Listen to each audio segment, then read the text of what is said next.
할렐루야. 2024년 2월 4일 2월의 첫째 주일입니다. 오늘은 계속해서 빌립보서 말씀으로 함께 은혜를 나누고자 하는데요. 빌립보서 3장 1절로 21절에 있는 말씀을 본문으로 삼아서 신앙의 형식보다 내용을 채우라. 신앙의 형식보다 내용을 채우라. 이런 제목으로 하나님의 말씀을 선포하기 원합니다. 신약성경 321쪽이 되겠습니다. 이번 주가 지나면 이제 설 명절이 다가오기 때문에 코로나 팬데믹 시기가 지났고 또 비행기나 또 배편들이 또 한국에 자유롭게 오고 가고 있는 그런 상황이 되었기 때문에 많은 분들이 한국에 또 왕래를 하실 것 같아요.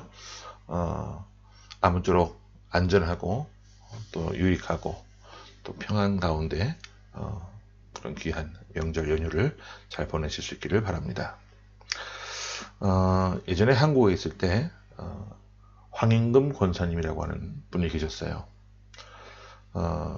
부부가 다 연세가 많이 드신 분들이고 남편 되시는 우리 박영주 집사님은 운전학원에서 또 일을 하시면서 웃음 강사로 또 활동을 하셨던 분이십니다.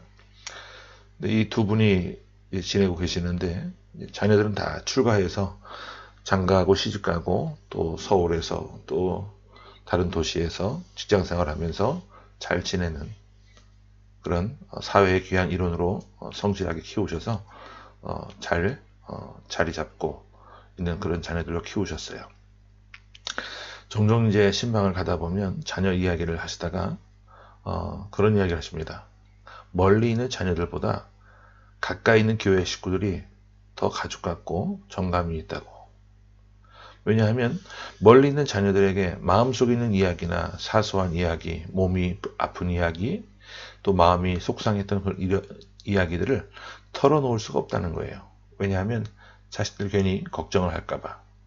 그런데 가까이 오고 가는 그런 구역에 있는 식구들과 교회 성도들에게는요, 사소한 이야기라도 바로 털어놓고 의논할 수가 있다는 것이죠. 오고 가면서 안부를 묻기도 하고 주일날 교회 예배에 보이지 않으면 왜 나오지 않았느냐고 찾아가기도 하시고 음식을 만들어서 자주 그 나이 어린 교우들을 챙겨주셨던 두 분이십니다. 피는 나누지 않았지만 주님 안에서 한 가족이 된 교회 식구들을 더 가깝게 여긴 그런 분들이셨어요. 자, 사람이요, 이런 모습들을 보게 되면 이 세상을 살아가는 데 있어서 형식보다 내용이 더 중요하다라고 하는 사실을 깨닫게 됩니다. 물론 형식이 중요하지 않은 건 아니에요. 그런데 우리 삶에 직접적인 영향을 주는 것은 내용이기 때문에 내용이 채워지지 않으면 형식은 공허하고 삭막하게 느껴진다는 겁니다.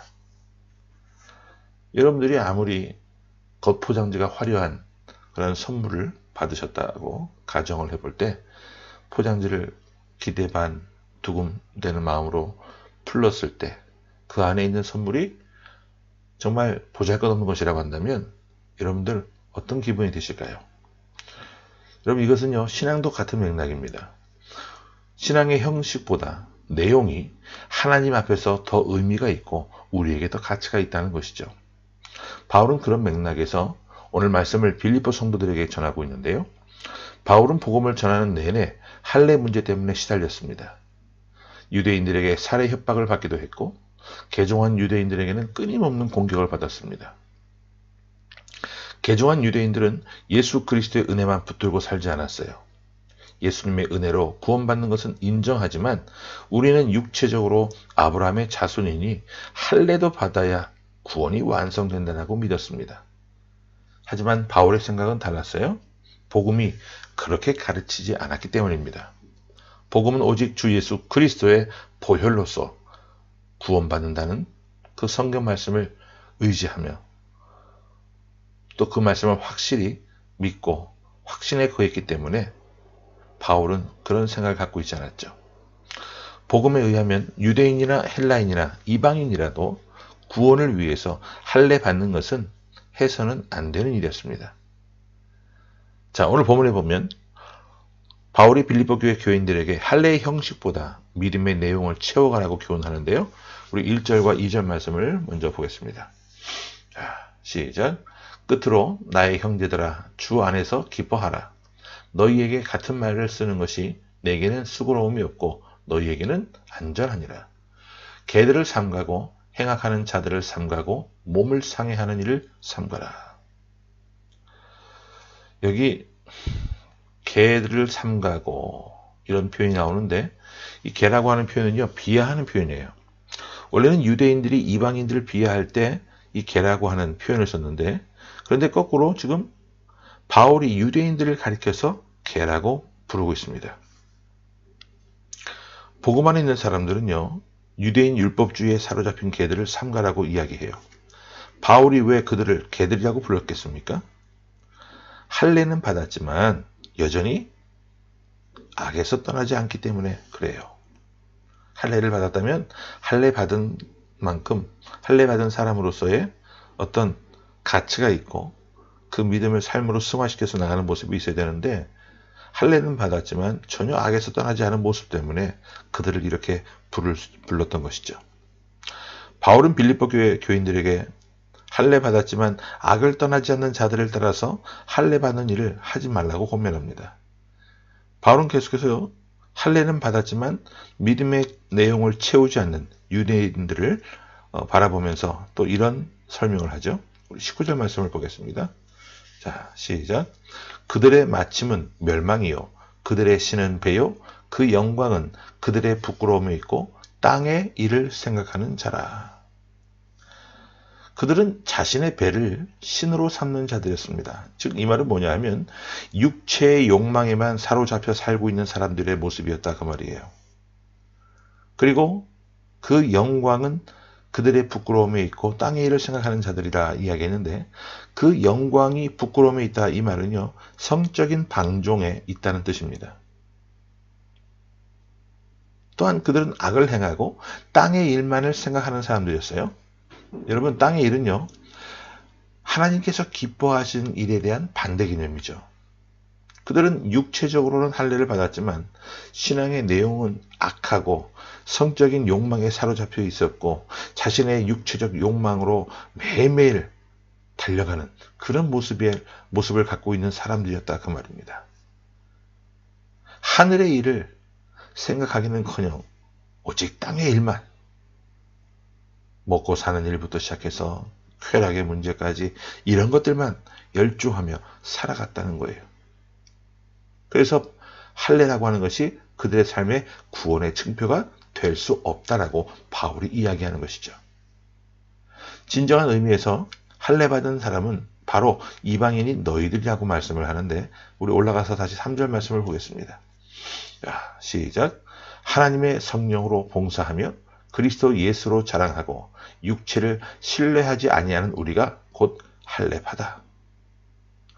진짜 할례라고 하는 것은 육체의 할례가 아니라 영적인 할례이고 우리가 그런 의미에서 진정한 할례받은 할례파다 이런 말입니다.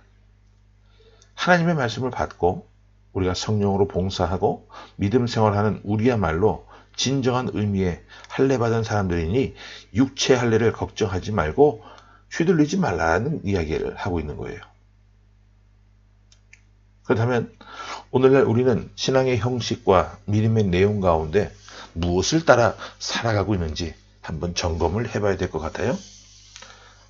아무리 장로가 되고 권사가 되고 집사가 되고 심지어 성직자가 목회자가 된 것 이런 형식들이 우리를 구원하지 못합니다. 신앙생활을 아무리 수십 년 동안 하고 몇 대째 믿음 생활을 하는 것 오늘도 성경을 읽고 외우고 암송하고 쓰는 것이요. 이런 형식적인 것들이 우리를 구원하지는 못해요. 믿는 사람으로서 당연히 해야 될 일인데 이런 것들이요. 우리를 정작 구원의 보증이 되는 것은 아니라는 거예요.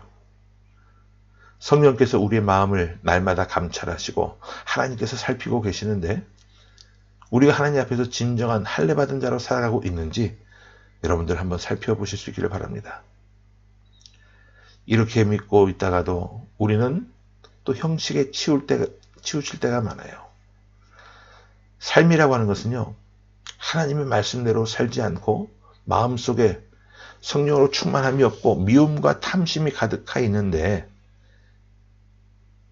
어떻게 형식적인 신앙에서 벗어날 수가 있겠으며, 그런 신앙에 치우쳐 있을 때 그것이 이런 모습들이 나를 구원할 것이다 라고 믿는다?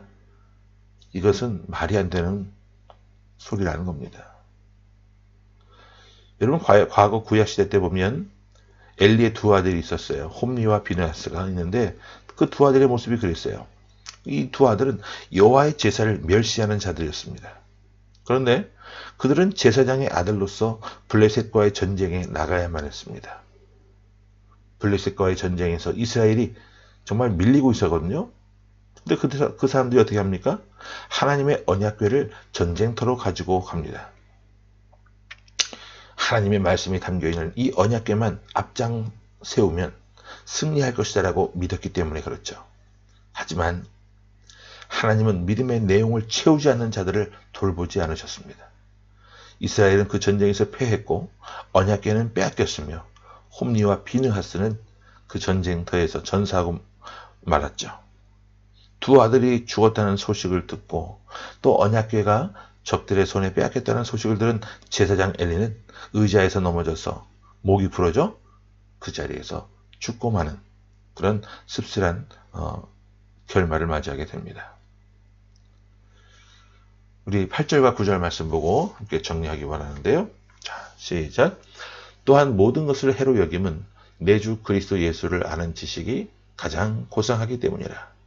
내가 그를 위하여 모든 것을 잃어버리고 배설물로 여김은 그리스도를 얻고 이러므로 하나님이 그를 지극히 높여 모든 이름 위에 뛰어난 이름을 주사.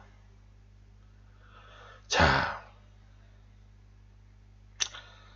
신앙의 껍데기만 붙들고 살아가는 사람들, 하나님의 제사를 멸시하고 믿음의 내용을 채워가지 않는 사람들, 이런 사람들의 모습을 보면서 우리는 무엇을 깨닫게 됩니까? 여러분, 바울은요, 이 세상의 형식적인 모든 것들, 껍데기들을 무엇으로 여겼어요? 배설물로 여겼다라고 이야기했습니다. 배설물로 여겼다. 그리고 내 주 그리스도 예수를 아는 지식이 그야말로 이 세상에서 가장 고상하다라고 이야기합니다. 세상의 모든 형식적인 것들을 버리고 배설물로 여겼을 때 그리스도를 얻게 되었고 그 안에서 자신이 새롭게 발견되었다. 여러분, 이 또 한 주간을 우리가 또 살아가야 합니다. 어떻게 살고 싶으십니까? 인생의 껍질을 붙들고 살아가려고 하지 마시고 믿음의 내용을 채워가려고 몸부림치는 삶이 되시길 바랍니다. 그것이 진정한 할례파의 모습이요, 신앙의 형식이 아닌 내용을 채우는 바람직한 가장 좋은 신앙의 모습임을 꼭 기억하셔서 이 한 주간도 말씀 부여잡고 함께 승전가를 부르는 귀한 삶의 모습이 될 수 있기를 간절히 주의 이름으로 축원합니다. 아멘. 함께 말씀 기억하면서 기도하기 원합니다. 기도합니다. 거룩하신 주님, 은혜를 감사합니다. 우리의 삶이 믿음의 형식만이 아니요, 그 형식 안에 내용을 채워나가는 그런 귀한 삶의 모습이 될 수 있도록 함께하여 주옵소서. 껍데기뿐인 할례파가 아니라 하나님께서 진정 원하시는 할례파의 모습이 되게 하여 주시고, 그렇게 살아오지 못했던 인생의 모습을 긍휼히 여기시고 다시 하나님 앞에 내용을 채워 주님 앞에 다가설 수 있는 저희들의 모습이 되게 하여 주옵소서. 이런 삶의 모습들을 통하여서 올 한 해 하나님이여 정말 진국과도 같은 아름다운 그런 신앙의 결실을 또 열매를 맺는 우리의 모습이 되게 하시고, 하나님이 가장 원하시고 가장 기뻐하시는 삶의 모습으로 우리의 삶이 점철될 수 있도록 주님 동행하여 주옵소서. 살아계신 예수 그리스도 이름으로 감사하며 간절히 기도하옵나이다. 아멘.